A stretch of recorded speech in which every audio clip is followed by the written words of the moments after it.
மரணம் பத்தி நாம கேள்விப்பட்ட கருத்துக்கள், பயங்கள் சரியானதாகவும் இருக்கலாம், தவறானதாகவும் இருக்கலாம். நான் சின்ன வயசுல முதல்ல என் பாட்டிகிட்ட கேட்டேன். என்னுடைய பெரியப்பா பையன் இறந்துட்டான், அண்ணன் இறந்துட்டான், ஒன்று விட்ட அண்ணன். என் பாட்டிகிட்ட கேட்டேன், என்ன ஆச்சு இவனுக்கு அப்படின்னு. அந்த பாட்டி சொல்லிச்சு, சாமி கிட்ட போயிட்டான் அப்படின்னுச்சு. நான் சொன்னேன், போய் உடனே நான் கூட்டு வந்துடுறேன் அப்படின்னு. கோயில தான் இருக்கான்னு நினைச்சிட்டு நான் போய் கூட்டு வந்துடுறேன், அதுக்கு போய் என்னென்ன. இல்ல தூரத்துல இருக்க சாமி கிட்ட போயிட்டான். அப்பெல்லாம் எனக்கு தெரிஞ்சு தூரத்துல இருக்கிற சாமினா சபரிமலை ஐயப்பன்.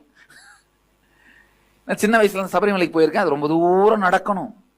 என்னை பொறுத்த வரைக்கும் தூரத்துல இருக்கிற சாமினா ஐயப்பன் தான் அர்த்தம், சின்ன பையனா இருக்கும்போது.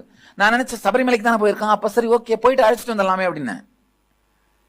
அப்புறமா எங்க பாட்டி சொன்னாங்க, இல்ல திரும்பி வராத சாமி கிட்ட போயிட்டான் அப்படின்னு. மரணத்தை பத்தி நான் முதல்ல தெரிஞ்சுட்டது இதுதான்.